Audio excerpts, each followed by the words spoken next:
Chapter 1. Sarah. Once, on a dark winter's day, when the yellow fog hung so thick and heavy in the streets of London that the lamps were lighted and the shop windows blazed with gas as they do at night, an odd-looking little girl sat in a cab with her father, and was driven rather slowly through the big thoroughfares. She sat with her feet tucked under her, and leaned against her father, who held her in his arm as she stared out of the window at the passing people, with a queer old-fashioned thoughtfulness in her big eyes. She was such a little girl that one did not expect to see such a look on her small face. It would have been an old look for a child of 12, and Sarah Crewe was only 7. The fact was, however, that she was always dreaming and thinking odd things, and she could not herself remember any time when she had not been thinking things about grown-up people and the world they belonged to. She felt as if she had lived a long, long time. At this moment she was remembering the voyage she had just made from Bombay with her father, Captain Crewe. She was thinking of the big ship, of the lascars passing silently to and fro on it, of the children playing about on the hot deck, and of some of the young officers' wives who used to try to make her talk to them and laugh at the things she said. Principally she was thinking of what a queer thing it was that at one time one was in India in the blazing sun, and then in the middle of the ocean, and then driving in a strange vehicle through strange streets where the day was as dark as the night. She found this so puzzling that she moved closer to her father. "Papa," she said in a low, mysterious little voice, which was almost a whisper. "Papa." "What is it, darling?" Captain Crewe answered, holding her closer and looking down into her face. "What is Sarah thinking of?" "Is this the place?" Sarah whispered, cuddling still closer to him. "Is it, papa?" "Yes, little Sarah, it is. We have reached it at last."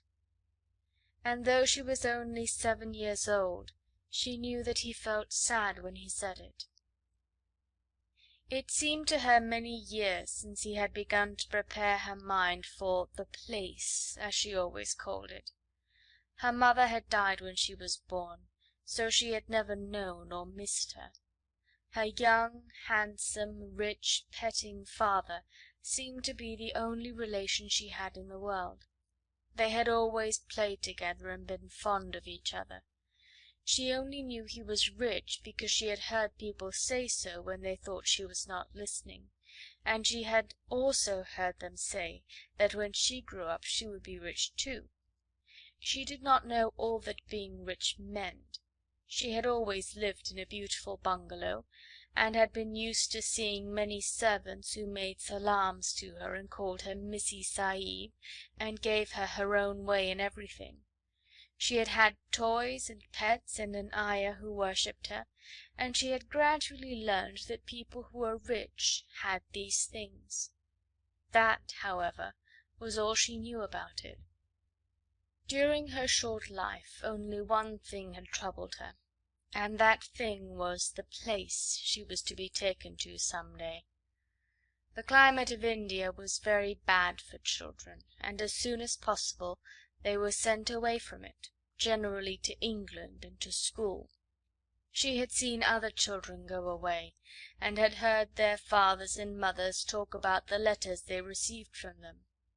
She had known that she would be obliged to go also, and though sometimes her father's stories of the voyage and the new country had attracted her, she had been troubled by the thought that he could not stay with her. "Couldn't you go to that place with me, papa?" she had asked when she was 5 years old. "Couldn't you go to school too? I would help you with your lessons." "But you will not have to stay for a very long time, little Sarah," he had always said. You will go to a nice house where there will be a lot of little girls, and you will play together, and I will send you plenty of books, and you will grow so fast that it will seem scarcely a year before you are big enough and clever enough to come back and take care of papa." She had liked to think of that, to keep the house for her father, to ride with him and sit at the head of his table when he had dinner parties, to talk to him and read his books. That would be what she would like most in the world, and if one must go away to the place in England to attain it, she must make up her mind to go.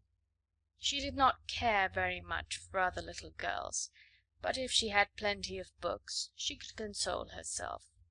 She liked books more than anything else, and was, in fact, always inventing stories of beautiful things and telling them to herself. Sometimes she had told them to her father, and he had liked them as much as she did. "Well, papa," she said softly, "if we are here, I suppose we must be resigned." He laughed at her old-fashioned speech and kissed her. He was really not at all resigned himself, though he knew he must keep that a secret. His quaint little Sarah had been a great companion to him, and he felt he would be a lonely fellow when, on his return to India, he went into his bungalow, knowing he need not expect to see the small figure in its white frock come forward to meet him. So he held her very closely in his arms as the cab rolled into the big, dull square in which stood the house which was their destination. It was a big, dull brick house, exactly like all the others in its row, but that on the front door there shone a brass plate on which was engraved in black letters, "Miss Minchin, Select Seminary for Young Ladies." "Here we are, Sarah," said Captain Crewe, making his voice sound as cheerful as possible. Then he lifted her out of the cab, and they mounted the steps and rang the bell. Sarah often thought afterward that the house was somehow exactly like Miss Minchin. It was respectable and well furnished, but everything in it was ugly, and the very armchairs seemed to have hard bones in them. In the hall everything was hard and polished, even the red cheeks of the moon face of the tall clock in the corner had a severe varnished look. The drawing-room into which they were ushered was covered by a carpet with a square pattern upon it, the chairs were square, and a heavy marble timepiece stood upon the heavy marble mantel. As she sat down in one of the stiff mahogany chairs, Sarah cast one of her quick looks about her. "I don't like it, papa," she said, "but then I dare say soldiers, even brave ones, don't really like going into battle." Captain Crewe laughed outright at this. He was young and full of fun, and he never tired of hearing Sarah's queer speeches. "Oh, little Sarah," he said, "what shall I do when I have no one to say solemn things to me? No one else is as solemn as you are." "But why do solemn things make you laugh so?" inquired Sarah. "Because you are such fun when you say them," he answered, laughing still more.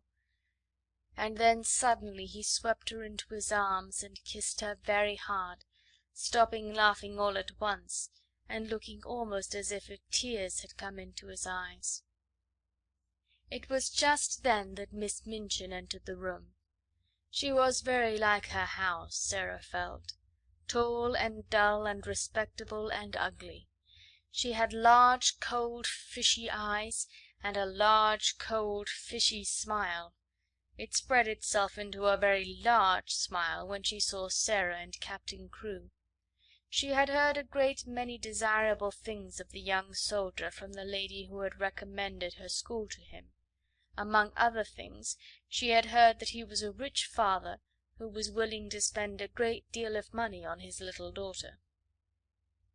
"It will be a great privilege to have charge of such a beautiful and promising child, Captain Crewe," she said, taking Sarah's hand and stroking it. "Lady Meredith has told me of her unusual cleverness. A clever child is a great treasure in an establishment like mine." Sarah stood quietly, with her eyes fixed upon Miss Minchin's face. She was thinking something odd as usual. "Why does she say I'm a beautiful child?" she was thinking. "I am not beautiful at all. Colonel Granger's little girl, Isabel, is beautiful. She has dimples and rose-coloured cheeks, and long hair the colour of gold. I have short black hair and green eyes, besides which I am a thin child and not fair in the least. I am one of the ugliest children I ever saw. She is beginning by telling a story." She was mistaken, however, in thinking she was an ugly child. She was not in the least like Isabel Grange, who had been the beauty of the regiment, but she had an odd charm of her own. She was a slim, supple creature, rather tall for her age, and had an intense, attractive little face. Her hair was heavy and quite black, and only curled at the tips. Her eyes were greenish grey, it is true, but they were big, wonderful eyes, with long black lashes, and though she herself did not like the colour of them, many other people did.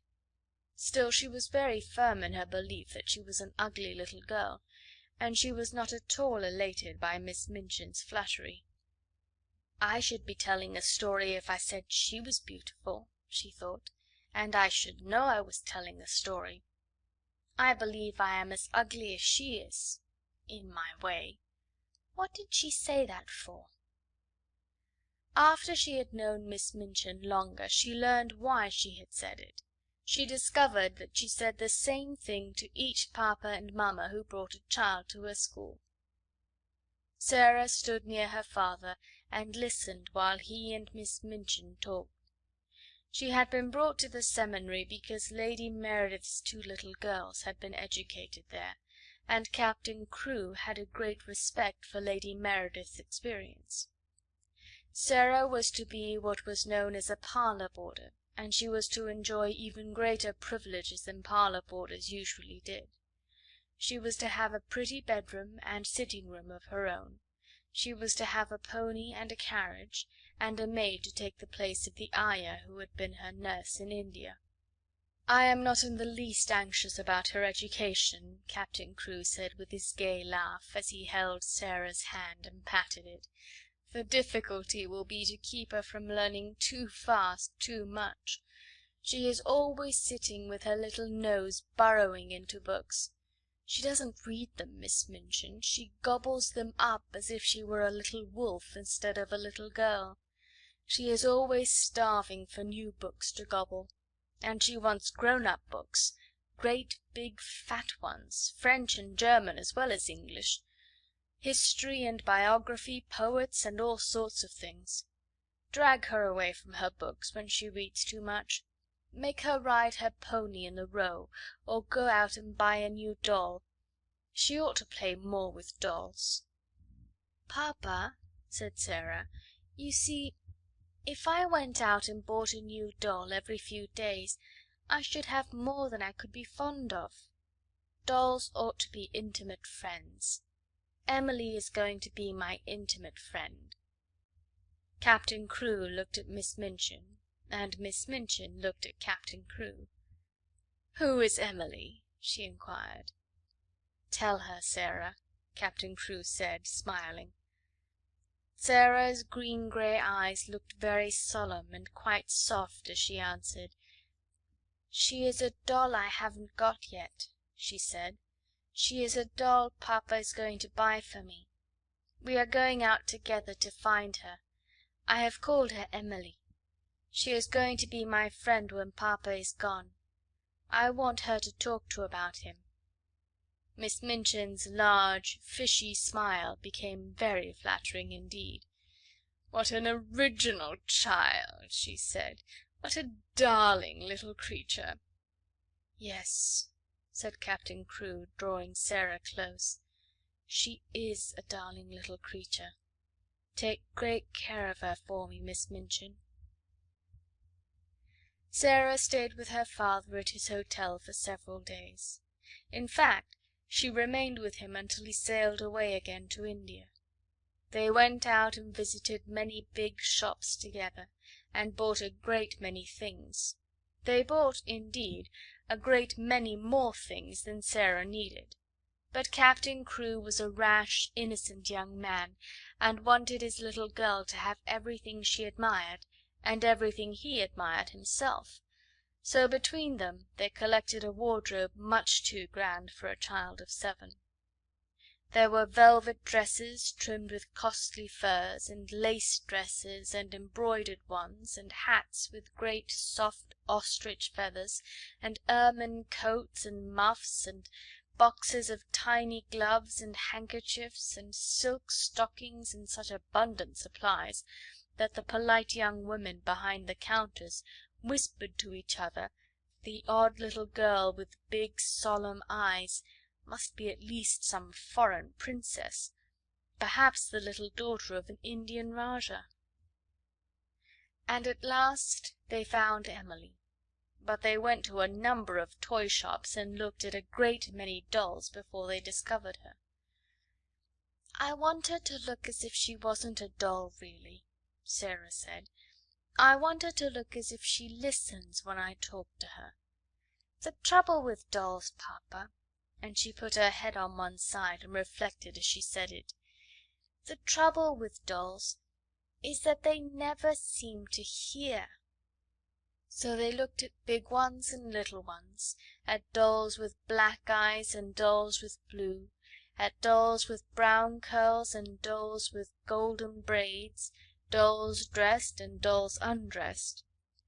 "You see," Sarah said, when they were examining one who had no clothes, "if, when I find her, she has no frocks, we can take her to a dressmaker and have her things made to fit.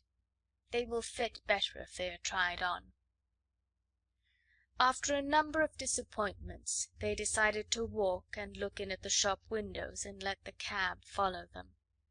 They had passed 2 or 3 places without even going in, when, as they were approaching a shop which was really not a very large one, Sarah suddenly started and clutched her father's arm. "Oh, Papa!" she cried, "there is Emily!" A flush had risen to her face, and there was an expression in her green-grey eyes as if she had just recognized someone she was intimate with and fond of. "She is actually waiting there for us," she said. "Let us go in to her."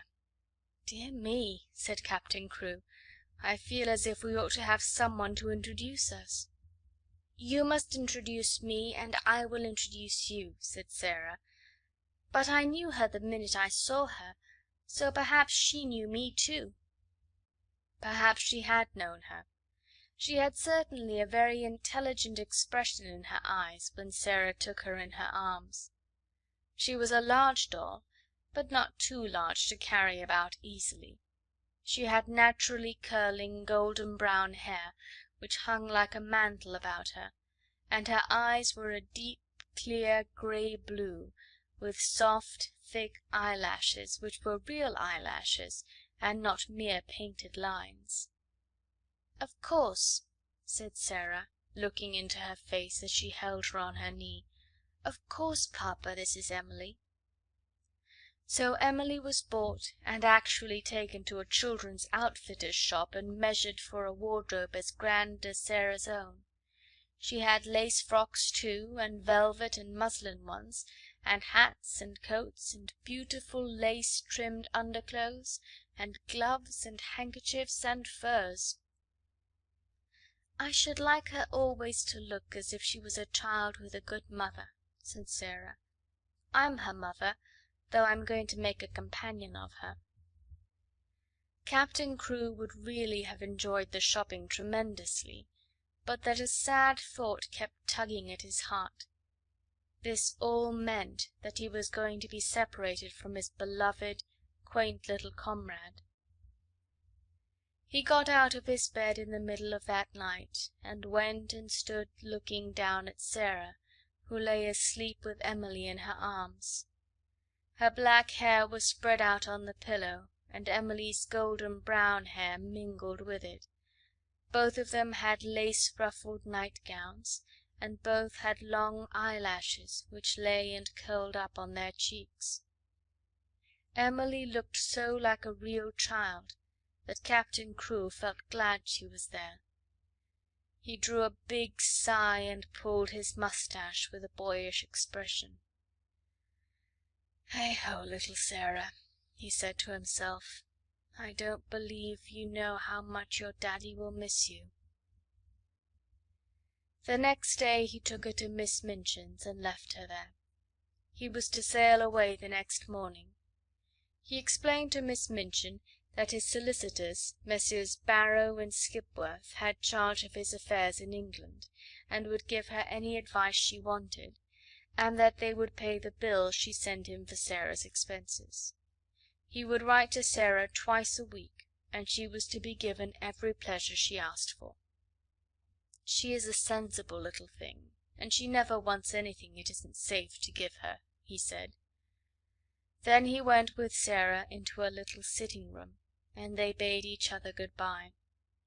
Sarah sat on his knee and held the lapels of his coat in her small hands, and looked long and hard at his face.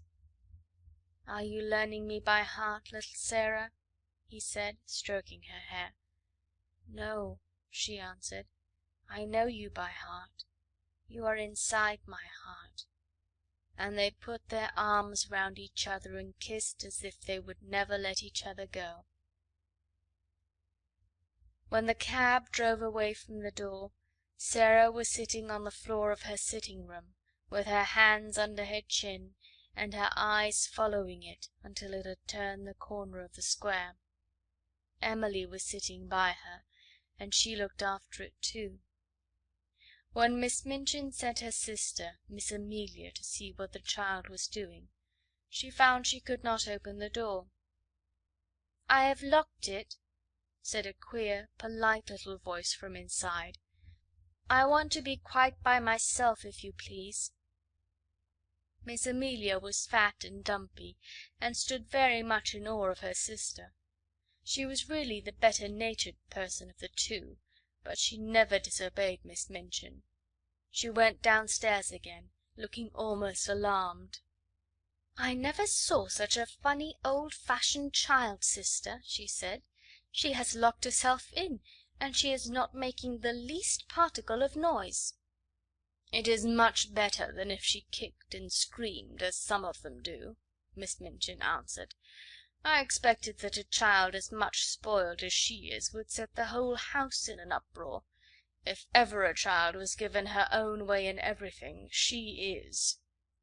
"I've been opening her trunks and putting her things away," said Miss Amelia. "I never saw anything like them.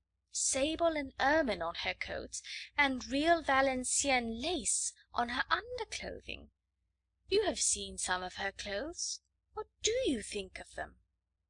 "I think they are perfectly ridiculous," replied Miss Minchin sharply.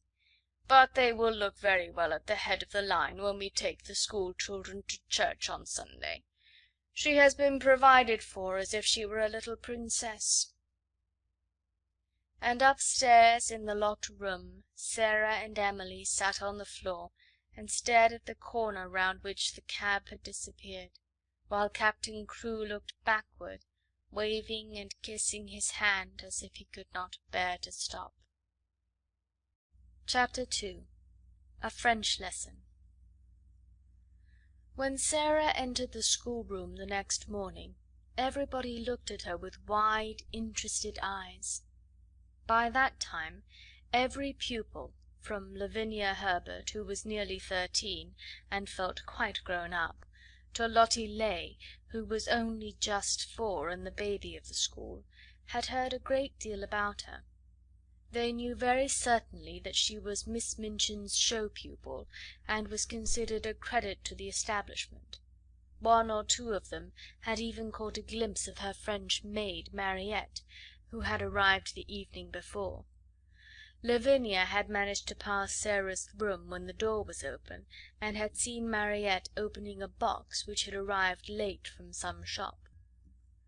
"It was full of petticoats with lace frills on them, frills and frills," she whispered to her friend Jessie as she bent over her geography. "I saw her shaking them out. I heard Miss Minchin say to Miss Amelia that her clothes were so grand that they were ridiculous for a child. My mamma says that children should be dressed simply. She's got one of those petticoats on now. I saw it when she sat down." "She has silk stockings on," whispered Jessie, bending over her geography also. "And what little feet! I never saw such little feet." "Oh," sniffed Lavinia spitefully, "that is the way her slippers are made. My mamma says that even big feet can be made to look small if you have a clever shoemaker. I don't think she is pretty at all. Her eyes are such a queer colour." "She isn't pretty as other pretty people are," said Jessie, stealing a glance across the room, "but she makes you want to look at her again. She has tremendously long eyelashes, but her eyes are almost green." Sarah was sitting quietly in her seat, waiting to be told what to do. She had been placed near Miss Minchin's desk. She was not abashed at all by the many pairs of eyes watching her.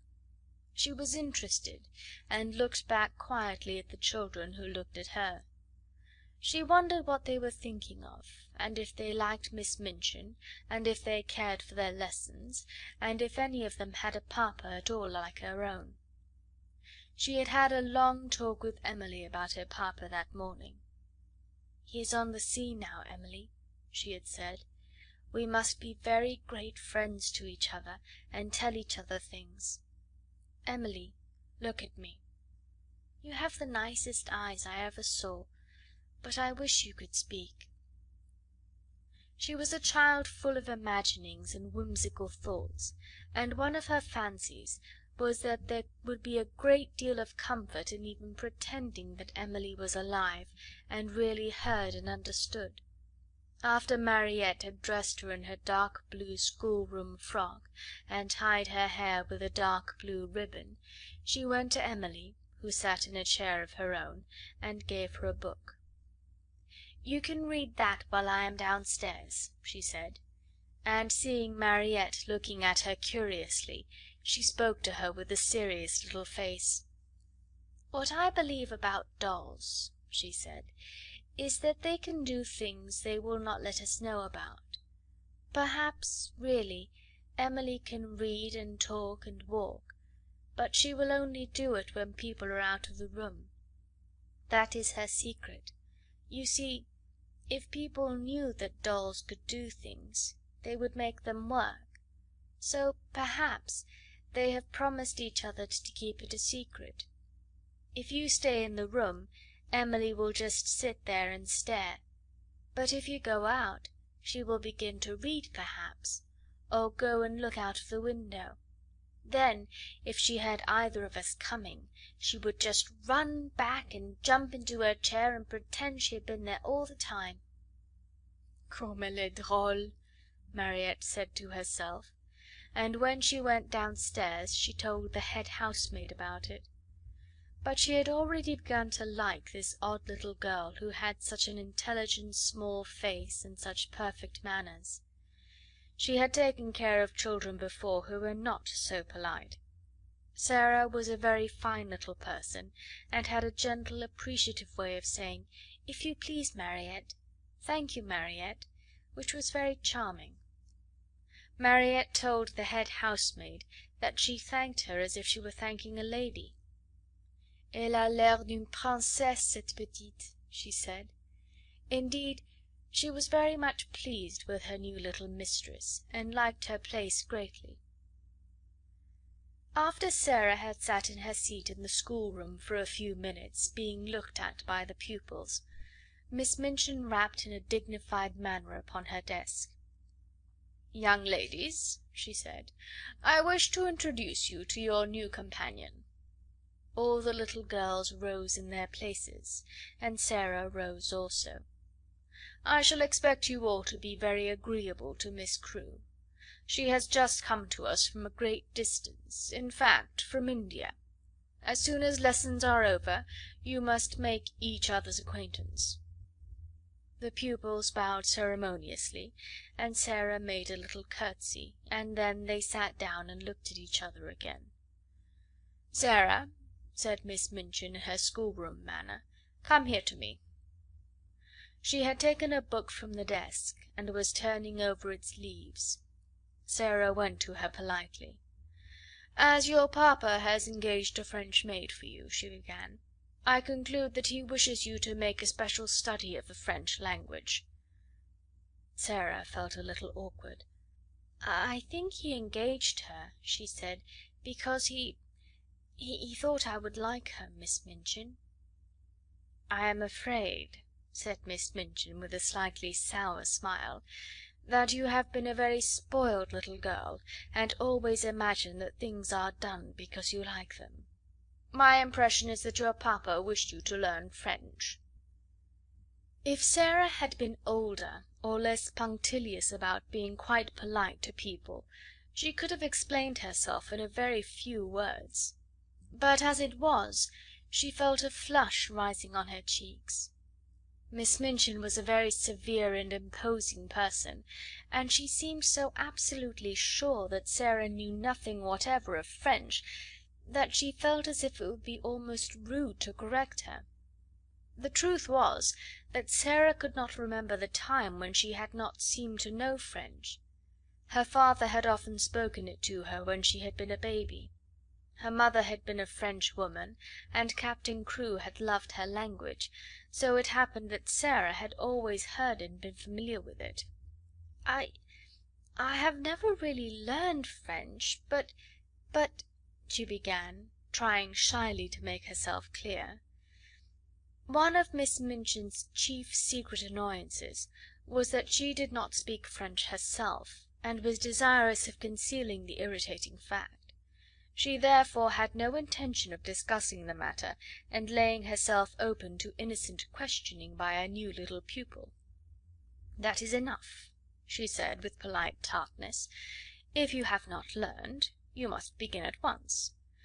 The French master, Monsieur Dufarge, will be here in a few minutes. Take this book and look at it until he arrives." Sarah's cheeks felt warm. She went back to her seat and opened the book. She looked at the first page with a grave face. She knew it would be rude to smile, and she was very determined not to be rude. But it was very odd to find herself expected to study a page which told her that le père meant the father, and la mère meant the mother. Miss Minchin glanced toward her scrutinizingly. "You look rather cross, Sarah," she said. "I am sorry you do not like the idea of learning French." "I am very fond of it," answered Sarah, thinking she would try again. "But—" "You must not say 'but' when you are told to do things," said Miss Minchin. "Look at your book again." And Sarah did so, and did not smile, even when she found that le fils meant the son, and le frère meant the brother. "When Monsieur Dufarge comes," she thought, "I can make him understand."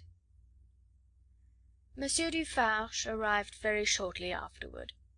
He was a very nice, intelligent, middle-aged Frenchman, and he looked interested when his eyes fell upon Sarah, trying politely to seem absorbed in her little book of phrases.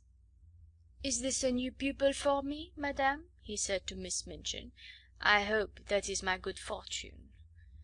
Her papa, Captain Crewe, is very anxious that she should begin the language, but I am afraid she has a childish prejudice against it. She does not seem to wish to learn," said Miss Minchin. "I am sorry of that, mademoiselle," he said kindly to Sarah.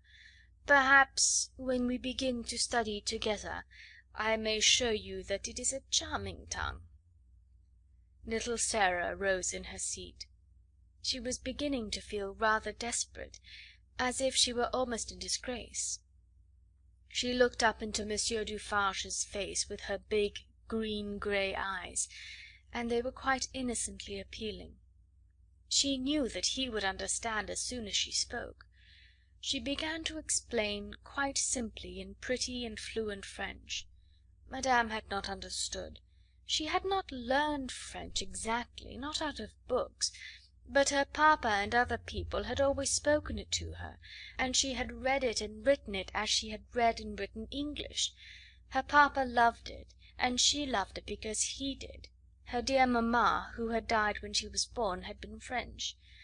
She would be glad to learn anything monsieur would teach her, but what she had tried to explain to madame was that she already knew the words in this book, and she held out the little book of phrases.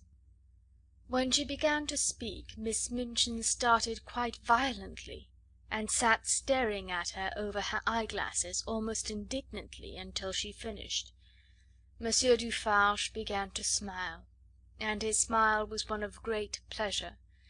To hear this pretty childish voice speaking his own language so simply and charmingly made him feel almost as if he were in his native land, which in dark foggy days in London sometimes seemed worlds away. When she had finished he took the phrase book from her, with a look almost affectionate, but he spoke to Miss Minchin. "Ah, madame," he said, "there is not much I can teach her. She has not learned French. She is French. Her accent is exquisite." "You ought to have told me," exclaimed Miss Minchin, much mortified, turning to Sarah. I tried," said Sarah. I suppose I did not begin right." Miss Minchin knew she had tried, and that it had not been her fault that she was not allowed to explain. And when she saw that the pupils had been listening, and that Lavinia and Jessie were giggling behind their French grammars, she felt infuriated. "Silence, young ladies," she said severely, rapping upon the desk. "Silence at once." And she began from that minute to feel rather a grudge against her show pupil. Chapter 3. Ermengarde. On that first morning when Sarah sat at Miss Minchin's side, aware that the whole schoolroom was devoting itself to observing her, she had noticed very soon one little girl, about her own age, who looked at her very hard with a pair of light, rather dull blue eyes. She was a fat child, who did not look as if she were in the least clever, but she had a good-naturedly pouting mouth. Her flaxen hair was braided in a tight pigtail, tied with a ribbon, and she had pulled this pigtail round her neck, and was biting the end of the ribbon, resting her elbows on the desk, as she stared wonderingly at the new pupil. When Monsieur Dufarge began to speak to Sarah, she looked a little frightened, and when Sarah stepped forward and, looking at him with the innocent appealing eyes, answered him, without any warning, in French, the fat little girl gave a startled jump, and grew quite red in her awed amazement. Having wept hopeless tears for weeks in her efforts to remember that la mère meant the mother, and le père the father, when one spoke sensible English, it was almost too much for her suddenly to find herself listening to a child her own age, who seemed not only quite familiar with these words, but apparently knew any number of others, and could mix them up with verbs as if they were mere trifles. She stared so hard and bit the ribbon on her pigtail so fast that she attracted the attention of Miss Minchin, who, feeling extremely cross at the moment, immediately pounced upon her. "Miss St. John!" she exclaimed severely, "what do you mean by such conduct? Remove your elbows, take your ribbon out of your mouth, sit up at once." Upon which Miss St. John gave another jump, and when Lavinia and Jessie tittered, she became redder than ever, so red indeed that she almost looked as if tears were coming into her poor dull childish eyes. And Sarah saw her, and was so sorry for her that she began rather to like her and to want to be her friend. It was a way of hers to always want to spring into any fray in which some one was made uncomfortable or unhappy. If Sarah had been a boy, and lived a few centuries ago, her father used to say, she would have gone about the country with her sword drawn, rescuing and defending everyone in distress. She always wants to fight when she sees people in trouble. So she took rather a fancy to fat, slow little Miss St. John, and kept glancing toward her through the morning. She saw that lessons were no easy matter to her, and that there was no danger of her ever being spoiled by being treated as a show pupil. Her French lesson was a pathetic thing. Her pronunciation made even Monsieur Dufarge smile in spite of himself, and Lavinia and Jessie, and the more fortunate girls, either giggled or looked at her in wondering disdain. But Sarah did not laugh. She tried to look as if she did not hear when Miss St. John called le bon pain li bon pain. She had a fine, hot little temper of her own, and it made her feel rather savage when she heard the titters and saw the poor, stupid, distressed child's face. "It isn't funny, really," she said between her teeth, as she bent over her book. "They ought not to laugh." When lessons were over, and the pupils gathered together in groups to talk, Sarah looked for Miss St. John, and finding her bundled rather disconsolately in a window seat, she walked over to her and spoke.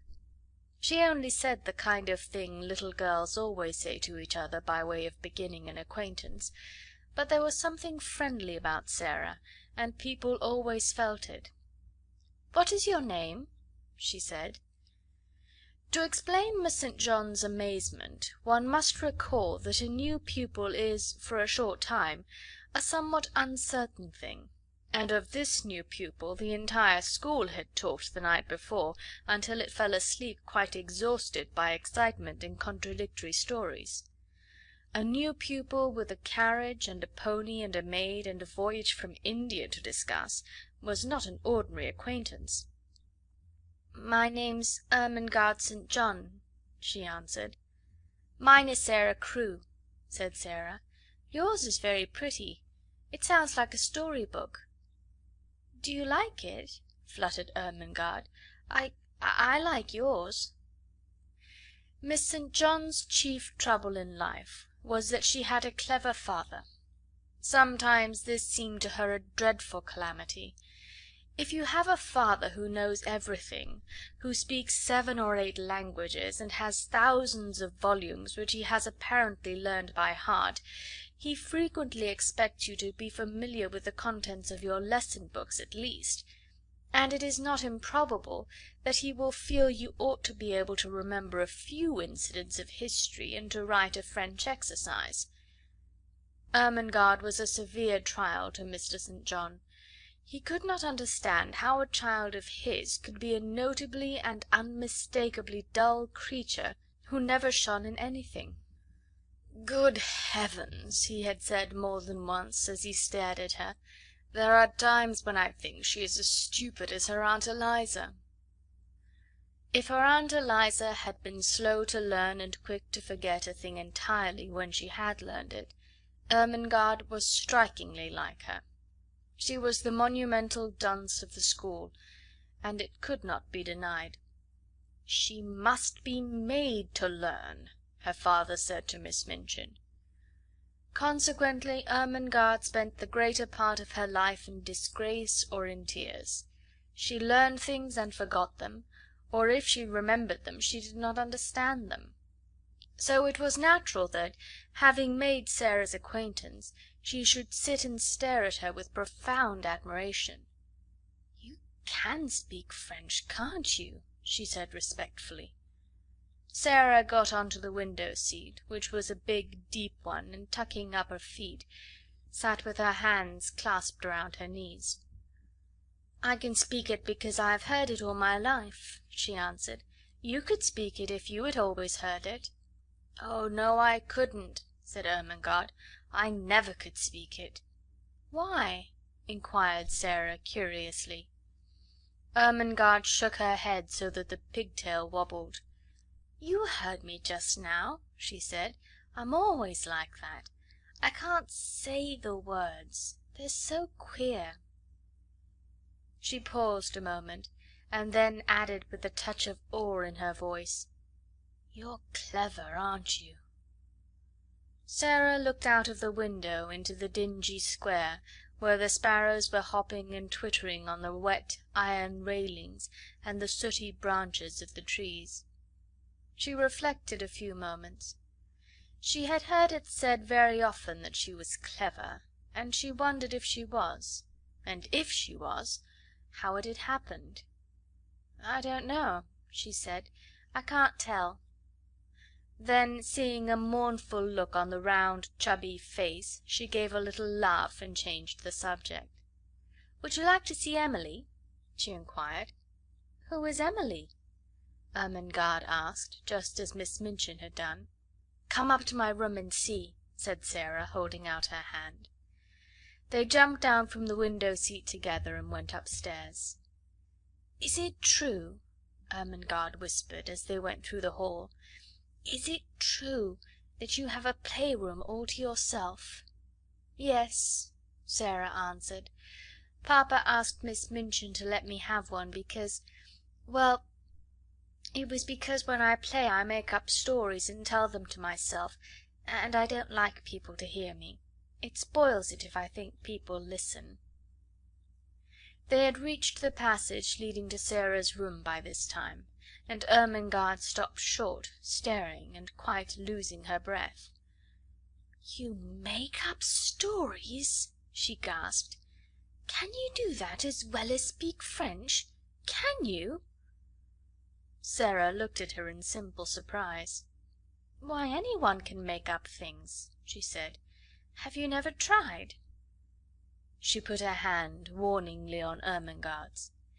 "Let us go very quietly to the door," she whispered, "and then I will open it quite suddenly, and perhaps we may catch her."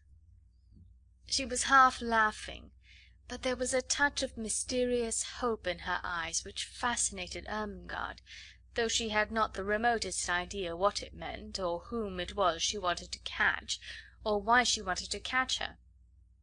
Whatsoever she meant, Ermengarde was sure it was something delightfully exciting, so, quite thrilled with expectation, she followed her on tiptoe along the passage. They made not the least noise until they reached the door. Then Sarah suddenly turned the handle and threw it wide open. Its opening revealed the room quite neat and quiet, a fire gently burning in the grate, and a wonderful doll sitting in a chair by it, apparently reading a book. "Oh, she got back to her seat before we could see her," Sarah explained. "Of course they always do. They're as quick as lightning." Ermengarde looked from her to the doll and back again. "Can she walk?" she asked breathlessly. "Yes," answered Sarah. "At least I believe she can. At least I pretend I believe she can, and that makes it seem as if it were true. Have you never pretended things?" "No," said Ermengarde. "Never. Tell me about it." She was so bewitched by this odd new companion that she actually stared at Sarah instead of at Emily, notwithstanding that Emily was the most attractive doll person she had ever seen. "Let us sit down," said Sarah, "and I will tell you. It's so easy that when you begin you can't stop. You just go on and on doing it always, and it's beautiful. Emily, you must listen.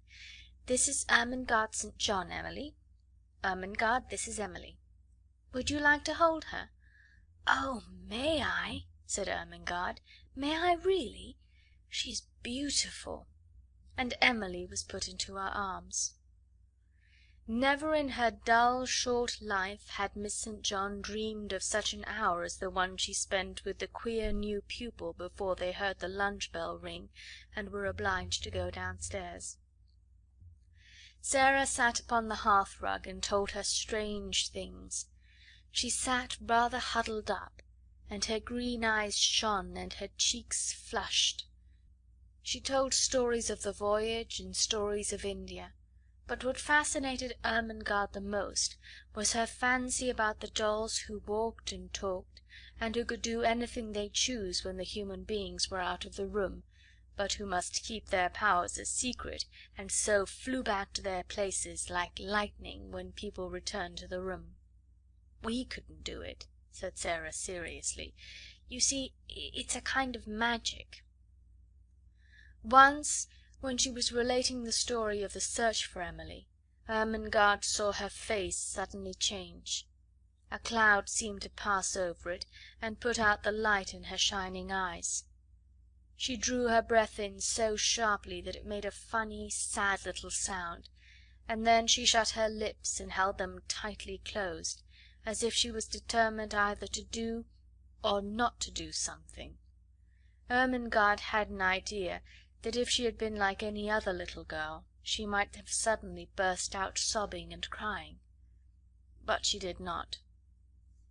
"Have you a pain?" Ermengarde ventured.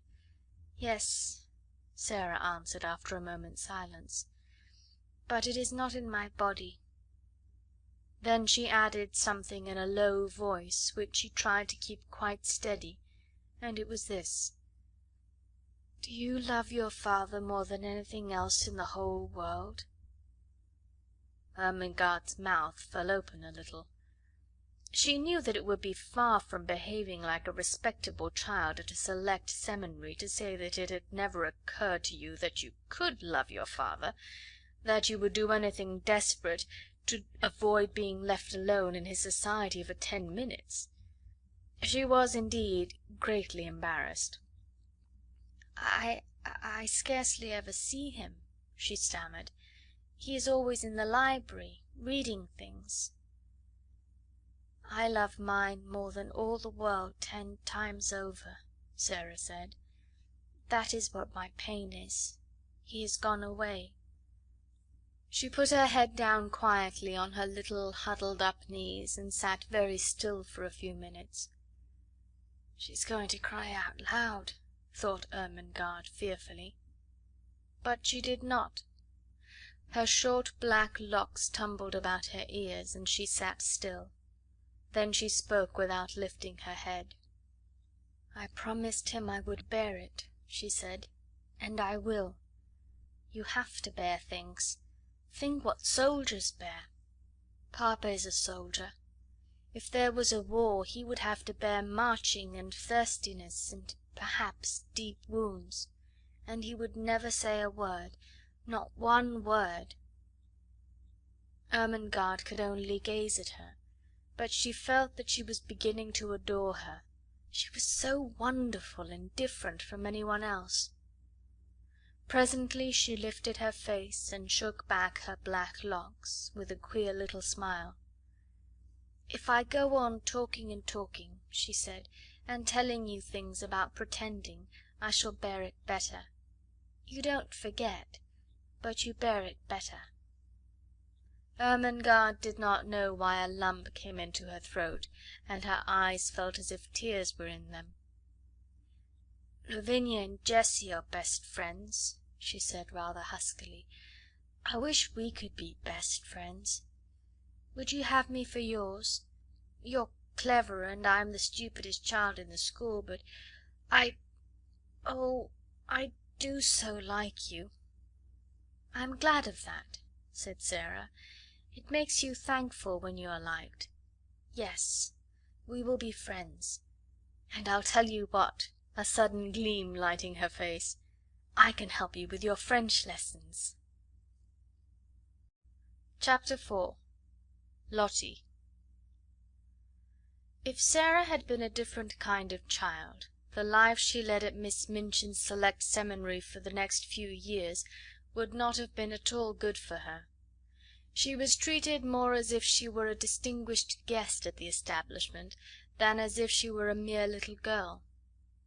If she had been a self-opinionated, domineering child, she might have become disagreeable enough to be unbearable through being so much indulged and flattered. If she had been an indolent child, she would have learned nothing. Privately Miss Minchin disliked her, but she was far too worldly a woman to do or say anything which might make such a desirable pupil wish to leave her school.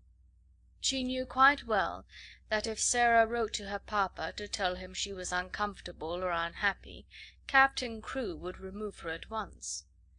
Miss Minchin's opinion was that if a child were continually praised and never forbidden to do what she liked, she would be sure to be fond of the place where she was so treated.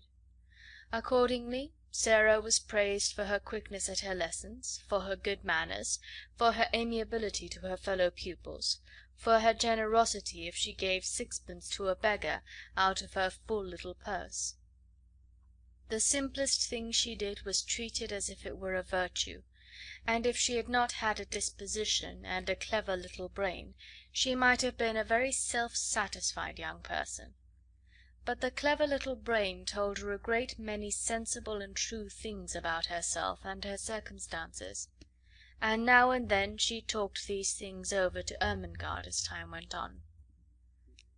"Things happen to people by accident," she used to say. "A lot of nice accidents have happened to me. It just happened that I always liked lessons and books, and could remember things when I learned them. It just happened that I was born with a father who was beautiful and nice and clever, and could give me everything I liked. Perhaps I have not really a good temper at all, but if you have everything you want, and everyone is kind to you, how can you help but be good-tempered? I don't know," looking quite serious, "how I shall ever find out whether I am really a nice child or a horrid one. Perhaps I am a hideous child, and no one will ever know, just because I never have any trials." "Lavinia has no trials," said Ermengarde stolidly, "and she is horrid enough." Sarah rubbed the end of her little nose reflectively as she thought the matter over. "Well," she said at last, perhaps that is because Lavinia is growing." This was the result of a charitable recollection of having heard Miss Melia say that Lavinia was growing so fast that she believed it affected her health and temper. Lavinia, in fact, was spiteful. She was inordinately jealous of Sarah. Until the new pupil's arrival she had felt herself the leader in the school. She had led because she was capable of making herself extremely disagreeable if the others did not follow her. She domineered over the little children, and assumed grand airs with those big enough to be her companions. She was rather pretty, and had been the best dressed pupil in the procession when the select seminary walked out 2 by 2, until Sarah's velvet coats and sable muffs appeared, combined with drooping ostrich feathers, and were led by Miss Minchin at the head of the line. This, at the beginning, had been bitter enough, but as time went on it became apparent that Sarah was a leader too, and not because she could make herself disagreeable, but because she never did. "There's one thing about Sarah Crewe," Jessie had enraged her best friend by saying honestly. "She's never grand about herself the least bit, and you know she might be, Lavvy. I believe I couldn't help being, just a little, if I had so many fine things and was made such a fuss over. It's disgusting, the way Miss Minchin shows her off when parents come." "Dear Sarah must come into the drawing-room and talk to Mrs. Musgrave about India," mimicked Lavinia in her most highly flavoured imitation of Miss Minchin. "Dear Sarah must speak French to Lady Pitkin. Her accent is so perfect." "She didn't learn her French at the seminary, at any rate. And there's nothing so clever in her knowing it. She says herself she didn't learn it at all, she just picked it up because she always heard her papa speak it. And as to her papa, there is nothing so grand in being an Indian officer." "Well," said Jessie slowly, "he's killed tigers. He killed the one in the skin Sarah has in her room. That's why she likes it so. She lies on it and strokes its head and talks to it as if it was a cat." "She's always doing something silly," snapped Lavinia. "My mamma says that way of hers of pretending things is silly. She says she will grow up eccentric." It was quite true that Sarah was never grand. She was a friendly little soul, and shared her privileges and belongings with a free hand. The little ones, who were accustomed to being disdained and ordered out of the way by mature ladies aged 10 and 12, were never made to cry by this most envied of them all. She was a motherly young person, and when people fell down and scraped their knees, she ran and helped them up and patted them, or found in her pocket a bonbon or some other article of soothing nature. She never pushed them out of her way, or alluded to their years as humiliation and a blot upon their small characters. "If you are 4, you are 4," she said severely to Lavinia on an occasion of her having, it must be confessed, slapped Lottie and called her a brat. "But you will be 5 next year, and 6 the year after that. And," opening large convicting eyes, "it takes 16 years to make you 20. "Dear me," said Lavinia, "how we can calculate!" In fact, it was not to be denied that 16 and 4 made 20, and 20 was an age the most daring were scarcely bold enough to dream of. So the younger children adored Sarah. More than once she had been known to have a tea party made up of these despised ones in her own room, and Emily had been played with, and Emily's own tea service used, the one with cups which held quite a lot of much sweetened weak tea, and had blue flowers on them. No one had seen such a very real doll's tea set before. From that afternoon Sarah was regarded as a goddess and a queen by the entire alphabet class. Lottie Lay worshipped her to such an extent that if Sarah had not been a motherly person she would have found her tiresome. Lottie had been sent to school by a rather flighty young papa, who could not imagine what else to do with her. Her young mother had died, and as the child had been treated like a favourite doll, or a very spoiled pet monkey or lap dog ever since the first hour of her life, she was a very appalling little creature. When she wanted anything, or did not want anything, she wept and howled, and as she always wanted the things she could not have, and did not want the things that were best for her, her shrill little voice was usually to be heard uplifted in wails in one part of the house or another. Her strongest weapon was that in some mysterious way she had found out that a very small girl who had lost her mother was a person who ought to be pitied and made much of. She had probably heard some grown-up people talking her over in the early days after her mother's death. So it became her habit to make great use of this knowledge. The first time Sarah took her in charge was one morning when, on passing a sitting-room, she heard both Miss Minchin and Miss Amelia trying to suppress the angry wails of some child who, evidently, refused to be silenced. She refused so strenuously, indeed, that Miss Minchin was obliged to almost shout, in a stately and severe manner, to make herself heard. "What is she crying for?" she almost yelled. "Oh, oh, oh!" Sarah heard. "Haven't got any mamma." "Oh, Lottie!" screamed Miss Amelia, "do stop, darling! Don't cry, please don't!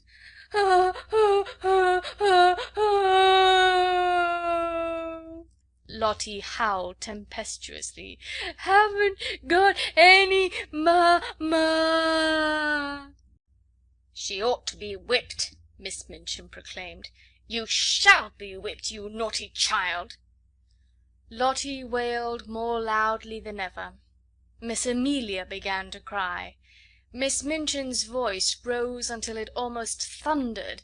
Then suddenly she sprang up from her chair in impotent indignation and flounced out of the room, leaving Miss Amelia to arrange the matter. Sarah had paused in the hall, wondering if she ought to go into the room, because she had recently begun a friendly acquaintance with Lottie, and might be able to quiet her.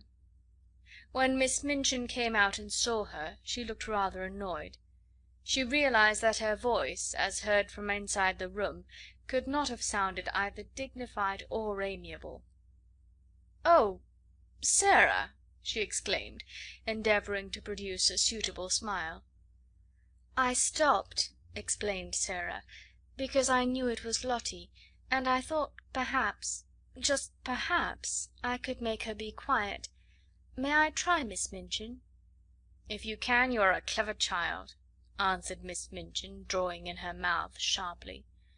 Then, seeing that Sarah looked slightly chilled by her asperity, she changed her manner. "But you are clever in everything," she said in her approving way. "I dare say you can manage her. Go in." And she left her. When Sarah entered the room, Lottie was lying upon the floor, screaming and kicking her small fat legs violently, and Miss Amelia was bending over her in consternation and despair, looking quite red and damp with heat. Lottie had always found, when in her own nursery at home, that kicking and screaming would always be quieted by any means she insisted on. Poor plump Miss Amelia was trying first one method and then another. "Poor darling," she said one moment, "I know you haven't any mamma, poor—" Then in quite another tone, "If you don't stop, Lottie, I will shake you. Poor little angel, there! You wicked, bad, detestable child, I will smack you, I will." Sarah went to them quietly. She did not know at all what she was going to do, but she had a vague inward conviction that it would be better not to say such different kinds of things quite so helplessly and excitedly.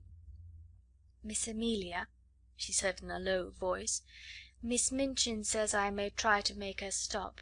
May I?" Miss Amelia turned and looked at her hopelessly. "Oh, do you think you can?" she gasped. "I don't know whether I can," answered Sarah, still in her half whisper, "but I will try." Miss Amelia stumbled up from her knees with a heavy sigh, and Lottie's fat little legs kicked as hard as ever. "If you will steal out of the room," said Sarah, "I will stay with her." "Oh, Sarah," almost whispered Miss Amelia, "we never had such a dreadful child before. I don't believe we can keep her." But she crept out of the room, and was very much relieved to find an excuse for doing it. Sarah stood by the howling, furious child for a few moments, and looked down at her without saying anything. Then she sat down on the floor beside her and waited. Except for Lottie's angry screams, the room was quite quiet. This was a new state of affairs for little Miss Ley, who was accustomed, when she screamed, to hear other people protest and implore and command and coax by turns. To lie and kick and shriek, and find the only person near you not seeming to mind in the least, attracted her attention. She opened her tight-shut streaming eyes to see who this person was, and it was only another little girl. But it was the one who owned Emily and all the nice things, and she was looking at her steadily, and as if she was merely thinking. Having paused for a few seconds to find this out, Lottie thought she must begin again, but the quiet of the room and of Sarah's odd, interested face made her first howl rather half-hearted. "I haven't any ma," she announced. But her voice was not so strong. Sarah looked at her still more steadily, but with a sort of understanding in her eyes. "Neither have I," she said. This was so unexpected that it was astounding. Lottie actually dropped her legs, gave a wriggle, and lay and stared. A new idea will stop a crying child when nothing else will. Also it was true that while Lottie disliked Miss Minchin, who was cross, and Miss Amelia, who was foolishly indulgent, She rather liked Sarah, little as she knew her. She did not want to give up her grievance, but her thoughts were distracted from it, so she wriggled again, and after a sulky sob said, "Where is she?" Sarah paused a moment. Because she had been told that her mamma was in heaven, she had thought a great deal about the matter, and her thoughts had not been quite like those of other people. "She went to heaven," she said, "but I am sure she comes out sometimes to see me, though I don't see her. So does yours. Perhaps they can both see us now. Perhaps they are both in this room." Lottie sat bolt upright and looked about her. She was a pretty little curly-headed creature, and her round eyes were like wet forget-me-nots. If her mamma had seen her during the last half hour she might not have thought her the kind of child who ought to be related to an angel. Sarah went on talking. Perhaps some people might think that what she said was rather like a fairy story, but it was all so real to her own imagination that Lottie began to listen in spite of herself. She had been told that her mamma had wings and a crown, and she had been shown pictures of ladies in beautiful white nightgowns who were said to be angels. But Sarah seemed to be telling a real story about a lovely country where real people were. "There are fields and fields of flowers," she said, forgetting herself as usual when she began, and talking rather as if she were in a dream. "Fields and fields of lilies, and when the soft wind blows over them it wafts the scent of them into the air, and everybody always breathes it, because the soft wind is always blowing. And little children run about in the lily fields and gather armfuls of them, and laugh and make little wreaths. And the streets are shining, and people are never tired, however far they walk. They can float anywhere they like. And there are walls made of pearl and gold all round the city, but they are low enough for the people to go and lean on them, and look down into the earth, and smile, and send beautiful messages." Whatsoever story she had begun to tell, Lottie would, no doubt, have stopped crying and been fascinated into listening, but there was no denying that this story was prettier than most others. She dragged herself close to Sarah, and drank in every word until the end came, far too soon. When it did come, she was so sorry that she put up her lip ominously. "I want to go there," she cried. "I haven't any mamma in this school." Sarah saw the danger signal, and came out of her dream. She took hold of the chubby hand and pulled her close to her side with a coaxing little laugh. "I will be your mamma," she said. "We will play that you are my little girl, and Emily shall be your sister." Lottie's dimples all began to show themselves. "Shall she?" she said.